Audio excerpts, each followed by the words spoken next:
In today's video, you're going to learn the most broken things that you can abuse for freelo in Season 16. Now, Split 2's been out for about a week now, and there's already some insane items and builds that you have to be abusing before they inevitably just get nerfed straight into the ground. No matter your role or your elo, trust me here, there's free LP in this video for you. And listen, from hard-stuck players finally escaping elo hell to gold, platinum, and emerald players reaching their dream rank of diamond to diamond players finally breaking into masters for the very first time. Every single day, countless skill cap members are hitting ranks that they never thought were possible. There's a reason we've been doing this for over a decade, man. We know exactly what it takes for you to climb. And it all starts with our Season 16 Essentials courses for every role. Each course is designed to walk you through every stage of the game from start to finish. From learning the exact trading and recall timers that you need to win in lane, to the mid-game decisions that 99% of players get completely wrong on the internet, all the way to the team fighting tips and tricks challengers abuse to always deal the highest damage possible. Every course, it's tailor-made to focus only on the concepts that actually matter for climbing and carrying on your role. And listen, that is only the start of it. Take our brand new Season 16 macro and wave control courses with perfect 5-star reviews that, listen to this, one customer even said made his entire yearly subscription completely worthwhile. Take our weekly challenger commentaries where our experts, they walk you through exactly how to carry in your elo on your chosen champion, or even our world record jungle clears for every meta champion with the exact routes, the exact tips, and the exact tricks that our subscribers are abusing to clear faster than ever before. Listen, if you're feeling stuck this season and you can't rank up no matter how hard you try, Skill Capped is obviously the resounding solution for you, as if you don't climb at least 5 divisions while actively using our service, you get every penny back. Check it all out today using the exclusive discount in the description or pinned comment below. But let's kick things off with a rune that is so busted that it's already had to be hotfixed only a few days after the patch dropped, and that, of course, is Deathfire Touch. However, the nerf honestly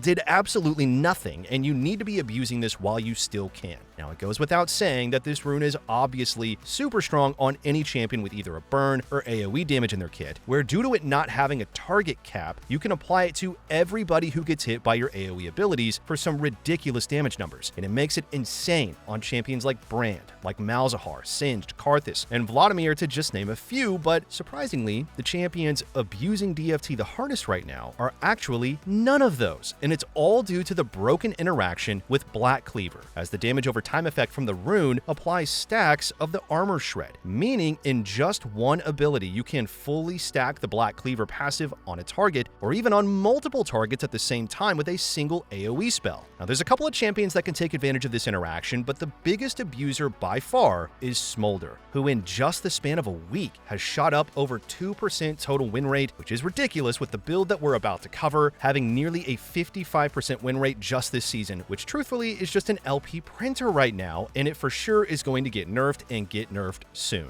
The build consists of an Essence Reaver Rush into Black Cleaver, with Spear of Shojin and Endless Hunger for even more ability haste, rounding out the build with RFC and Infinity Edge. Now for runes, grab DFT with Nimbus, Celerity, and Gathering Storm, with Magical Footwear and Jack of All Trades as your secondaries. Now with this build, you want to play very, very aggressive in lane, constantly looking for poke with your Q to take advantage of the DFT burn. Now this gets even more broken though once you get your Q evolves, as even though it's AoE, it still counts as a single target spell. So, needless to say, abuse it before it eventually gets nerfed. Next up, we have an item that people wrote off the second that it was revealed, and honestly, at first glance, it kind of makes sense why people did. On paper, these things look completely dead on arrival, but Gluttonous Greaves might not just be good, they might go down on the list as one of the most broken items League has ever seen, as if you went from win rates alone, these seem to be a must-buy on practically every DPS champion. But that doesn't provide the full picture though, as with how they work, ramping the Omnivamp on kills, they're a lot like Medjai's Soul Stealer in the sense that they're great if you're getting ahead and getting kills, and they're going to enable you to snowball even harder when ahead, which definitely skews the win rate just a little bit. Now that said though, what makes these boots broken is that they provide an offensive option for champions that previously lacked an offensive option. Now there's obviously Smolder, who's doing amazing with these in the build that we mentioned earlier, as well as any other champions that typically either do a ton of damage to gain huge benefits from the vamp or naturally have a sort of drain tank playstyle. Champions like Olaf, Briar,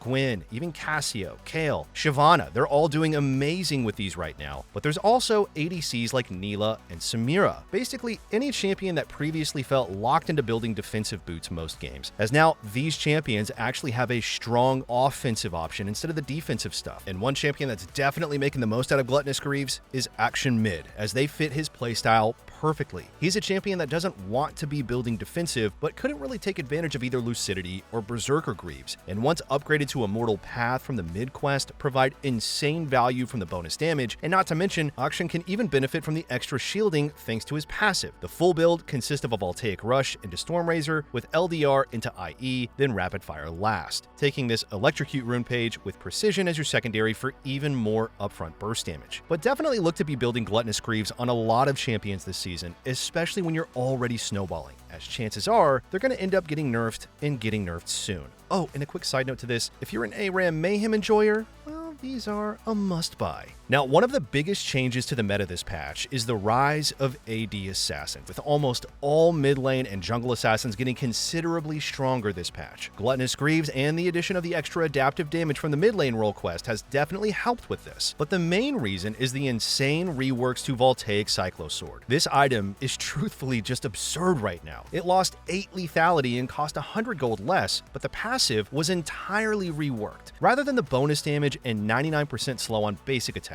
you now gain 15 lethality for 4 seconds and deal 9% current health damage. Not only does this new proc do way more damage overall compared to the previous iteration, but most importantly, it can be procced by your spells. And considering the 15 bonus lethality applies to the spell you proc it with, it makes lane phase on assassins a whole lot stronger. Basically, you're going to be getting extra poke and even more lethality overall, all for a cheaper price, making it an insane first item on champions like Zed, Talon, and Qiyana. Zed especially has climbed massively in both win rate and play rate this split, taking advantage of this first strike rune page with a Voltaic Rush into Axiom Arc second, with Cyrilda's and Edge of Night to round out your build. Now, of course, making sure to grab Gluttonous Greaves as your boots of choice, but without a doubt, the biggest winner of this patch is one that's able to abuse everything that we mentioned thus far: Naafiri. Last patch, Comet Naafiri was already really strong just for her insane poke in lane. Now, she has a stronger rune, a better first item, and even a completely broken boot choice, as by taking Deathfire Touch and rushing Voltaic, Naafiri is one of the most unfair champions to face in lane right now, period. Not only does her Q apply a 5-second burn to the target, which always gives you the full benefit to the single target portion of Deathfire Touch, which at level 1 with Scorch adds over 70 damage to a single Q, and if you're able to hit both parts, does upwards of 300 damage, and that's not even the strongest part of the build. As your pack mates count as pets, you can proc DFT non-stop with just your auto attacks, meaning you get unreal value from the rune. Then couple this with the fact that Voltaic procs on spells now, and with just a single Q, you completely chunk your opponents, giving you more than enough damage to then all in once you get level 6. And once again, with the upgraded version of Gluttonous Greaves, Naafiri is able to get insane value from both parts of the T3 passive thanks to healing from hitting both of her Qs. Now, for the full build, grab this DFT rune page with Precision as your secondary, as the combination of DFT, Scorch, and Cutdown provide even more poke from your Q, rushing Voltaic into Axiom Arc, and then Cyrilda's Edge of Night with either GA or Death's Dance last. Now, for jungle though, one brand new build you definitely need to try out is Voltaic Talon with Fleet Footwork. Previously, the majority of Talon players were rushing First Strike with a combination of Ghostblade, Hubris, and Umbral, but while it may seem just a little bit odd on an assassin, Fleet Footwork has climbed to almost a 60% win rate.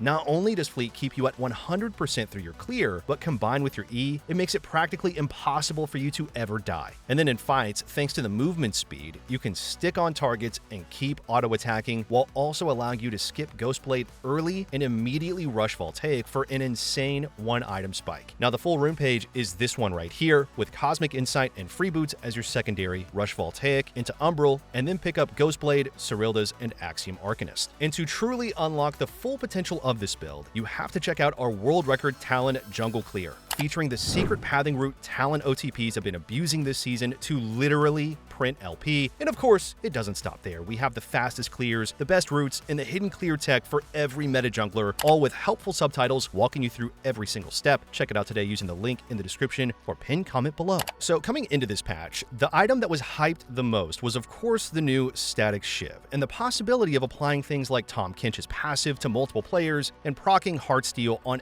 everybody in range. It turns out though, So a lot of the broken interactions players were expecting to see are not really performing all that well. However, there are a few select champions that can still completely abuse this item and its new on-hit effect. How this works is that once charged, your next basic attack will proc Chain Lightning, dealing some minor damage, but importantly, spreading your on-hit effects to up to 8 targets. This means on something like Callista, a single auto is going to apply spears to multiple targets, meaning you can immediately E and slow the entire enemy team. But with its mix of AP and AD, the champions getting the most out of this are ones with some form of on-hit that also scale from both AP, AD, and attack speed. This makes it really strong on champions like Varus, with your W passive being applied to everybody hit, or even Kog'Maw and Kayle. But by far and away, the two biggest abusers of this item right now are Teemo and Senna. And here's why. For Teemo, Statikk Shiv will apply your E poison to anybody hit, and this is insane for clearing waves. As with just a single auto, you're going to clear all the caster minions, which may not sound like a big deal, but Teemo has always struggled with poor wave clear and is often forced to use his shrooms to compensate for that. With the addition of Shiv, though, he's instead able to hold onto his shrooms purely for teamfights and objectives. And even just as a whole here, being able to spread your E to an entire team with just a single auto amps his damage and teamfight potential massively. Now for the full build, you're going to want to rush Shiv and then go into Liandry's second with either Malignance or more shrooms, or Shadow Flame for more burst fourth, rounding out the build with Death Cap and then either Shadow Flame or Crypt Bloom.